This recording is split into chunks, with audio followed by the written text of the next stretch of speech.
नमस्कार, मी साक्षी आणि तुम्ही पाहताय कतर्थ। मित्रांनो, राजा शिवाजी हा सिनेमा सध्या खूप चर्चेत आहे।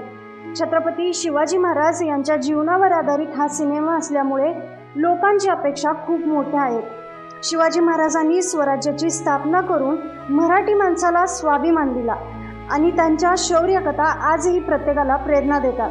त्यामुळे त्यांच्या जीवनावर बनणारा कोणताही सिनेमा हा लोकांसाठी खूप संवेदनशील विषय असतो। या सिनेमात रितेश देशमुख शिवाजी महाराजांची भूमिका साकारत आहे। त्यामुळे काही लोक खूप उत्सुक आहेत, पण काही जण सोशल मीडियावर त्यांना ट्रोल करत आहेत। काहींना वाटतं की ते या भूमिकेसाठी योग्य नाही, तर काही जण VFX आणि भव्य दृश्यावर टीका करत आहेत। इतिहासाशी छेडछाड होऊ नये अशी अनेकांची भावना आहे, पण दुसऱ्या बाजूला काही प्रेक्षक या सिनेमाला पूर्ण पाठिंबा देत आहेत आणि म्हणत आहेत की हा मराठी सिनेमा मोठ्या स्तरावर नेण्याचा प्रयत्न आहे।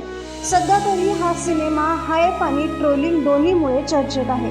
आता खरा निकाल हा सिनेमा रिलीज झाल्यावरच कळेल।